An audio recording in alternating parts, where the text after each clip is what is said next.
ఈరోజు ఈ వీడియోలో 2025వ సంవత్సరంలో రానున్న రెండవ చంద్రగ్రహణం ఎప్పుడు, ఏ రోజున రానుంది, పట్టు విడుపు సమయాలు ఏమిటి, ఈ గ్రహణం భారతదేశంలో కనిపిస్తుందా లేదా, గ్రహణ నియమాలు పాటించాలా లేదా అనేది మన ఛానల్లో ఒక వీడియో చేసి పెట్టానండి. మీరు ఆ వీడియో చూసినట్లయితే గనక మీ డౌట్స్ అన్ని క్లియర్ అవుతాయి. ఇప్పుడు గర్భిణీ స్త్రీలు తీసుకోవాల్సిన జాగ్రత్తలు, పాటించవలసిన నియమాల గురించి ఈ వీడియోలో చెప్పుకుందామండి. వీడియోనైతే ఎక్కడా కూడా స్కిప్ చేయకుండా చూడండి. మన ఛానల్ ని ఫస్ట్ టైం చూస్తున్నట్లయితే గనక లైక్ చేయండి, అలాగే మన వీడియోని షేర్ చేయండి. ఇలాంటి ఎన్నో విషయాలు తెలుసుకోవడం కోసం మన ఛానల్ ని తప్పకుండా సబ్స్క్రైబ్ చేసుకోండి. మనకి ప్రతి సంవత్సరం కూడా గ్రహణాలు అయితే వస్తూ ఉంటాయి కదండి. ప్రతి సంవత్సరం కూడా 4 గ్రహణాలు అయితే వస్తాయి. అవి 2 సూర్యగ్రహణాలు, 2 చంద్రగ్రహణాలు. సూర్యగ్రహణమైనా కావచ్చు, చంద్రగ్రహణమైనా కావచ్చు.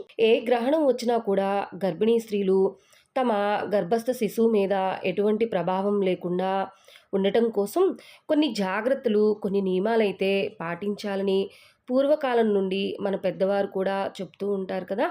కాబట్టి ఈ వీడియోలో నేను ఎటువంటి జాగ్రత్తలు తీసుకోవాలి, గర్భిణీ స్త్రీలు ఎటువంటి నియమాలు పాటించాలి, కొన్ని విషయాల గురించి అయితే, కొన్ని జాగ్రత్తల గురించి అయితే ఈ వీడియోలో అయితే చెప్తానండి.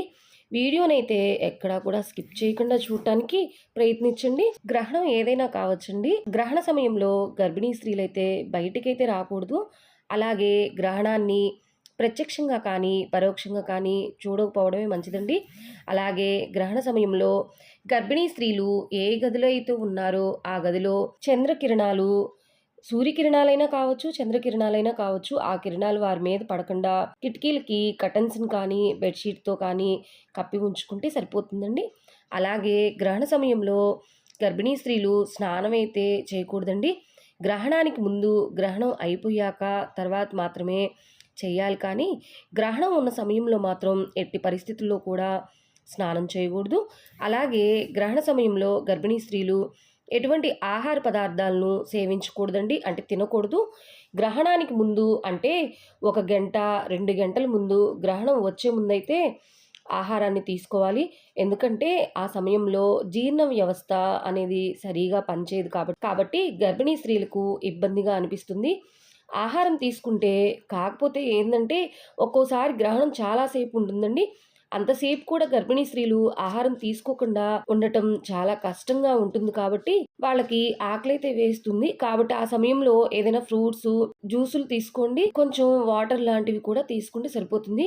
ఇంకా గ్రహణ సమయంలో గర్భిణీ స్త్రీలు కదలకుండా మంచం మీద పడుకుంటే చాలా మంచిది. మేము కదలకుండా అంతసేపు ఉండలేము అనుకునే వాళ్ళు మాత్రం ఎడం వైపుకి తిరిగి పడుకుంటే చాలా మంచిదని చెప్తూ ఉంటారండి. అలాగే గ్రహణ సమయంలో గర్భిణీ స్త్రీలు అయితే అసలు నిద్రపోకూడదండి. నిద్రపోకుండా ఉండలేము మేము అనుకునే వాళ్ళైతే నిద్రపోండి. అంటే మేము ఉండగలము అనుకునే వాళ్ళే నిద్రపోకుండా ఉండండి. ఎందుకు నిద్రపోకూడదు అంటారంటే, మనం ఏంటంటే నిద్రపోయే టైంలో గోళ్ళతోటి తలగోకోవడం కానీ, ఎక్కడైనా గోగటం కానీ చేస్తూ ఉంటాం కదా. అప్పుడు అలా చేయటం కూడా ఆ సమయంలో మంచిది కాదని చెప్తూ ఉంటారు. కాబట్టి గ్రహణ సమయంలో గర్భిణీ స్త్రీలు నిద్రపోకుండా ఉంటే మంచిదని చెప్తుంటారు పెద్దవాళ్ళు. ఉండటానికి ప్రయత్నించండి. ఆ సమయంలో మీరు ఏదైనా బుక్స్ చదువుకోవడం కానీ, లేదా మ్యూజిక్ సాంగ్స్ వినటం కానీ, లేదా దేవునికి సంబంధించిన స్తోత్రాలు చదువుకోవడం, వినటం అలాంటివి చేసుకుంటే చాలా మంచిదండి.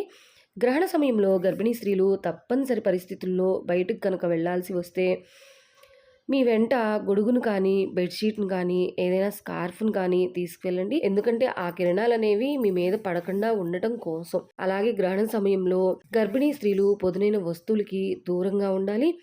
అంటే ఆ సమయంలో ఫ్రూట్స్ కానీ, కూరగాయలు కానీ కట్ చేయటం అలాంటివి అస్సలు చేయకూడదు.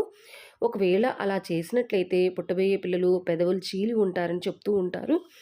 గర్భిణీ స్త్రీలు గ్రహణ సమయంలో లోహపు వస్తువులకి దూరంగా ఉండాలి. అంటే సూదులు, పిన్నీసులు, హెయిర్ పిన్లు ఇలాంటివి ఏమి కూడా మీ ఒంటి మీద ఉండకుండా చూసుకోండి. అలాగే గర్భిణీ స్త్రీలు గ్రహణ సమయంలో సెల్ ఫోన్స్కి, ల్యాప్టాప్స్కి దూరంగా ఉండాలి. ఎందుకంటే సెల్ ఫోన్స్ నుండి వచ్చే రేడియేషన్స్ చాలా ప్రమాదకరంగా ఉంటాయి కాబట్టి వాటిని మీకు అవసరమైతే కొంచెం వాటిని కొంచెం దూరంగా పెట్టుకొని చూడండి. మీకు వీలైతే అసలు చూడకుండా ఉండటం చాలా ఉత్తమమైందండి. గ్రహణం విడిచాక అంటే గ్రహణం పూర్తయ్యాక ఇంటిని గంగాజలంతో కానీ, పసుపు నీటితో కానీ శుభ్రం చేసుకొని ఇంటి లోపల నిల్వ పచ్చళ్ళ పైన కానీ, ఇంట్లో వాడుకునే సామాన్ల పైన, బిందెల పైన అలా వంటగదిలో దర్బలు కానీ, తులసాకులు కానీ గరికను వేసి ఉంచుకుంటాం కదా!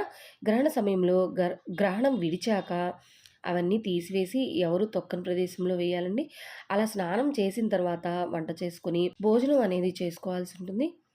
ఇదేనండి గ్రహణ సమయంలో గర్భిణీ స్త్రీలు తీసుకోవాల్సిన జాగ్రత్తలు. వీడియో నచ్చినట్లయితే గనక మీకు వ్యూజ్ అయింది అనుకుంటే వీడియోకి ఒక లైక్ చేయండి. అలాగే తెలిసిన వాళ్ళకి వీడియోని షేర్ చేయండి. అలాగే ఎప్పటికప్పుడు నేను పెట్టే వీడియోస్ మీరు చూడాలనుకుంటే మన ఛానల్‌ని సబ్స్క్రైబ్ చేయండి. థ్యాంక్ యూ ఫర్ వాచింగ్ అండి.